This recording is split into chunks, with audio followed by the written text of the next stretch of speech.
ascending harmony in the air.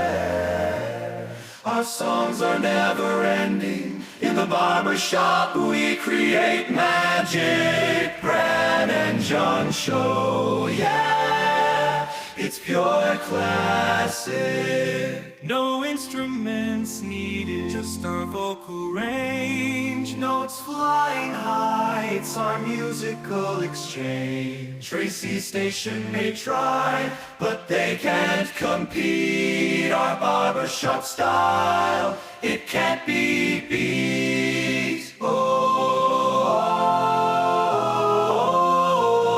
the harmony of voices, so sweet. In the barbershop of life, our tunes will repeat. No need for instruments, no need for a band. Just the Brad and John show, the finest in the land.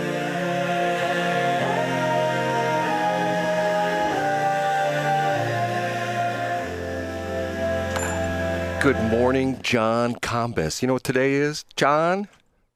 Today is so happy it's Thursday. No, it's Friday, John. It's Friday, John. Don't you know it's Friday? What do we do on Fridays? Is there anything special? Are there two special things we do on Friday? Oh, yeah. There's something really special we do on Friday. You ready for this? Give it to us. You ready for this, John?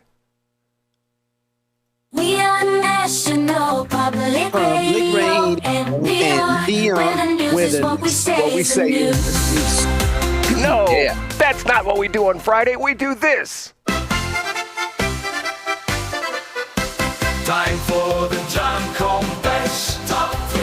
And you know what, John? Before I get into the top 3, I do have to mention that, as you call it, my next shiny object is about 90% done with the new revamped God Squad, godsquad.cloud. John, when you get a chance, check it out. Check out the new streaming service on godsquad.cloud, where at the bottom of every page you can stream the God Squad music. And you know what? The interesting thing about it is, John, you won't hear this music. You won't hear this music on Joy 99. You won't hear it on what's the Boost. You won't hear it on Worship One. You won't hear it on Air One. You won't hear it on K-Love. It's all my people, the God Squad worship singers. Every single song. Brad, are you serious? Every single song is the God Squad worship singers. You won't hear this music anywhere. It's exclusively on God Squad, godsquad.cloud. Okay, now. Now, did you write any of these lyrics yourself? I did. Or did you go to a certain service and say, write one about forgiveness? John, people don't think I'm a religious kind of guy, but remember, my mind was enlightened by my mother. When people ask me what religion I am, I tell them I don't know, and they always are perplexed by that. They go, how do you know what religion you don't know a religion? Where did you spend Easter? 1 year? At the 1 year, like about 5 or 6 years, at the North Drive-In on 367. Just, I don't know if that's actually in Jennings or not. It might be in It's like on the border, yeah. It's not by Kahneman Park, but it's close enough. It might be in Moline Acres or something like that. Anyway, that's where I spent my Easter morning. And my mom would purposely take us to all sorts of different churches because she wanted to expose us to different religions. So I don't. You know what you probably heard there, Brad? Was a sermon about gambling. Let's get into story number 3. Well, my religion is MADE. You know what MADE is? MADE? That's my religion. What does that stand for, Brad? Make a difference every day. Okay, John Combest, Hold on. Can I interrupt you? And just, I think this is important for listeners. What I love, Brad, is, and it's one of the things that I had to correct in the early days of our show. When folks know, every day is kind of like the word workout. Every day is two words. So, Brad, on our website materials, when you would put every day, Brad and John, no, first of all, we do a weekday show. But if you were to write it correctly and respect the rules of English, you would say every day. Every day, as one word, means common, dull, Hildebrandish, okay? It's much like when idiot millennial girls post, time to go work out. No, it's not one word, sweetie. Your time to go work out. A noun is one word, okay? So, Brad, moving forward, I'm going to continue to correct when you say, every day, Brad and John. No, we don't. Every space day. Thanks, Brad. Thanks for the opportunity to teach you English. That is John Combest, who is he's like my surrogate father, who's always pointing me in the right direction. Okay, on Fridays, what we do is every single day of his life for the past 24 years, John puts together this incredible list of all the important stuff you should know about. But on Friday, especially, we have the Polka Boys, which we just had, and then we have John do his top 3. But we have to have this gentleman come in first. Your name's again, sir? I'm Casey Kasem. And he starts us off with every space day, starts us off with number 3. In third place, 40 days and 40 nights. You have 40 days to continue going in to your favorite gas stations in St. Charles County and pulling a little arm there, Brad, pulling a little slot machine arm, because on April 1st, those small slot machine proprietors at those gas stations, they're going to be out of luck. There is finally a hard deadline. Oh, yeah. That's according to Hannah Wyman. I wonder if she's related to Al Wyman. Who knows? Hannah Wyman from the Post-Dispatch reports incorrectly in her headline, St. Charles prosecutor says illegal gambling machines need to be removed. Now, I point out that this is inaccurate because I would assume a lot of the headline writers at the Post-Dispatch, who are probably, I don't know, AI, don't know that St. Charles is different than St. Charles County. So this headline should read, as it does on johncombest.com today, St. Charles County prosecutor says illegal gambling machines need to be removed. But I'm getting bogged down in the linguistic minutia here. The St. Charles County prosecutor's office said it will start cracking down on illegal gambling machines following a federal judge's recent decision, starting April 1st. And according to my ChatGPT inquiry, that's in exactly 40 days. Any person or business with a, quote, no chance gambling machine in St. Charles County will be criminally prosecuted, the county prosecuting attorney's office said in a news release Thursday. Now, this pairs nicely with another story I have from the Post-Dispatch today about AG Catherine Hanaway. You know, Catherine's been banging the drum about, look, these things are illegal. The free ride is over for these Torch Electronics machines. We're going to start cracking down on them. And Brad, I think you'll appreciate this because you enjoy a good turn of phrase. Catherine has a pretty good catchphrase about this that I saw debuted for the first time yesterday. People like you and I, and people all across the state, have been referring to these as gray machines, you know, because they're kind of between black and white. Catherine's new catchphrase is, there is no gray market. Think about that, Brad.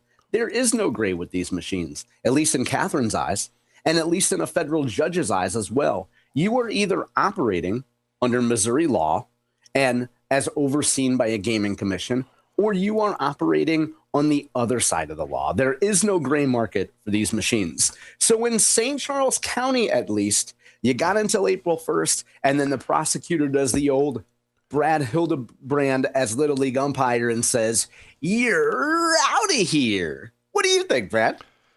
John, if your house was on fire, would you be concerned if you had any dishes in the dishwasher? Would you be concerned that the dishes were clean if your house was on fire? I would. And I would mostly just be sitting in my living room frustrated because I can't call 911. I think this is just much ado about nothing. And this, you know, and if I were Torch Electronics, you know what I'd do? I'd go paint all my machines purple or pink or something like this. Hey, they're not gray machines, they're pink machines.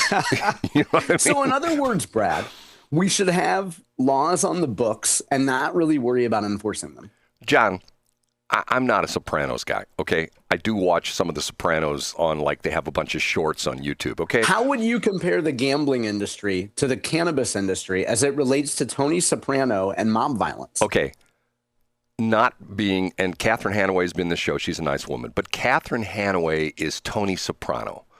And essentially what she's saying is, hey, we got our gaming machines out there, and the state of Missouri has its gaming machines, and those are all approved because we get a take. Get what I'm saying, buddy? I do, Brad. And if someone came nearby, I don't know, a major radio station and attempted to do pirate radio down at a Cardinals game or otherwise interfere with one of your radio signals or a Camo X signal, people should be able to do that because what's the point of having laws, right? Rules were made to be broken. John, I'll tell you a funny story. It's funny you should bring that up because we had that problem when we signed on 107.1. We had 6 pirate radio stations in St. Charles County. One of them, which was someplace off of Highway K, which was on 107.1, and 5 of them that were at the old Martian car washes where they had these illegal transmitters broadcasting, and they actually had signs. Hey, listen to Martian Radio 107.1, and they were illegal. They were Chinese illegal broadcast stations, and I literally went from car wash to car wash to car wash and said, as we signed on 107.1, guys, you know what? There's a problem here. That's an illegal transmitter you have right there. I'm a legal broadcaster. I got an FCC license. It better disappear or I'm going to drop a dime to the FCC. That's what I did, John. Well, good for you. And you were emboldened by the fact that Missouri's U.S. Senator wears pirate shoes. And it was interesting because Catherine Hanaway heard about this and she says, Brad, I was thinking about hiring Jane Duker, but I'm going to hire you instead. That's what she said. That's what was going to happen. And your second favorite Jane is in story number 2. Okay. Who's that? We'll have to find out here. Up a notch to number 2. As a perpetual and lifelong innovator and disruptor, you continued the trend 2 weeks ago on this very show because you combined 2 of your favorite phrases, which are, here we go again, along with once again. And you created a brand new Hildebrand catchphrase, here we go once again, and an homage to you. I'll use it this morning. Here we go once again. A headline from St. Louis Public Radio. Once again, of a story that we may have beaten to death, but we're going to add a little bit of a new twist thanks to the Francis Howell School District. Francis Howell will remove 16 books it deems age inappropriate from school libraries. Cue my friend Brad's Here We Go once again. This story is brought to us by Hiba Ahmad, not to be confused with Ahmad Rashad, completely different person. The Francis Howell School District will remove 25 books from its school libraries after receiving dozens of book challenges in recent months. Now, in the headline, there were 16 books, but those are ones that are just deemed age inappropriate. Of those 25 titles, 16 are age inappropriate. 3 titles will be removed only from middle school libraries and will remain in high schools. And the remaining 9 titles are being removed just because the materials were too damaged, have been updated with new versions, or had low student interest. You unwittingly and fortuitously tease the name Jane. And this time it's Jane Pushkar, a member of the Francis Howell School Board. She was the only one to vote against the original proposal because she says that the book by Toni Morrison called The Bluest Eye, she reads passages from that book. She says it's profane. That's going to be moved to just high schools, as I understand it. So her vote against this whole thing was based on the protest of, look, we shouldn't just remove it from middle school libraries. We should remove it from all of the high school libraries. So, Brad, one of the things we won't do today is rehash and punish our most frequent listeners with our same tired back and forth that we have. You tend to say that this is, here we go again, this whole thing, I don't know, and that the school board should be focusing on reading and learning and things in the classroom. And I, every time, point out the fact that I think what conservatives and libertarians say here is that that's the exact point. Maybe if we got rid of all this suggestive material in school and we stopped trying to push transgender ideology in every school library, we could focus on reading and writing and arithmetic. Now, Brad, do you have anything new to say for our frequent listeners about what you think about this vote to remove some of these books from libraries? Okay, an aside here and shiny object. Okay, yesterday I heard something interesting. A guy now says we have the N word, we have the F word, we have the S word, and now he says we have the T word where you're not supposed to say transgender anymore. That's what he said. Transgender. What a creative take on that. Who said that? I'm not going to say. Okay. But the idea being is that's just like, and it's also like the R word. The R word is retard. Yeah, I know. We can't say that. Used to be able to use retard, but okay. Once again, much ado about nothing. Jane, you're a nice lady. I think she's a retired nurse. Let's focus on the stupid libraries. Shut the damn libraries down. Here's what I'm thinking. John, here's what we should do.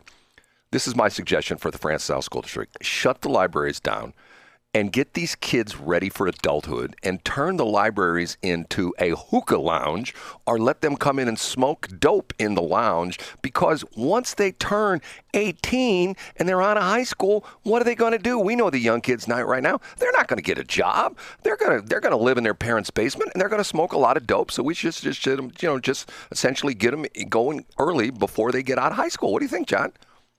I would add one respectful addition to that. What's that? Which is you get them well-trained on sportsbook apps. Yeah, there you go. You could have it sponsored by DraftKings. Right, DraftKings. And then also you could give them like a permanent neck brace. Right. So that they can crane their neck down at their phone. And then you just give the women a bunch of boxed wine and SSRIs and have them zonked out all day. And think about this. Catherine Hanaway could come into the formerly libraries, which are now the hookah and the dope lounges, and she could do a PowerPoint presentation. She could say, okay, now let me show you an illegal gaming device. And she'd show a picture of like a gas station with one of the gray market devices. Oh, no. Don't use those.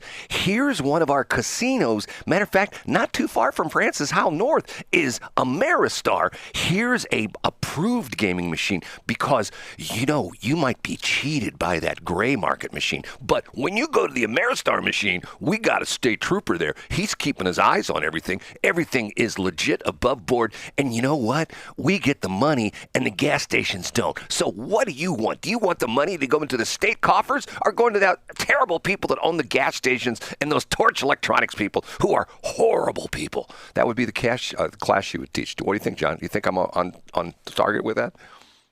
If you take a look at the text line, we just got a text from the Bank of Washington, and they said their favorite game of chance is lending Brad Hildebrand money. I've never borrowed a penny from the Bank of Washington. They are a client. Aren't they lucky? I am a client here in the radio station. They are a client here in the radio station. I've been a good client for as long as I've owned the station, and I hope it maintains that way. Conventional USDA arm. Oh, my. I hope John doesn't blow up my relationship with them by making fun of them all the time. Okay, ready for number one?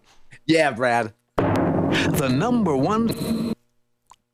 Like a dog with a bone, you ask the most important question every time we discuss this topic.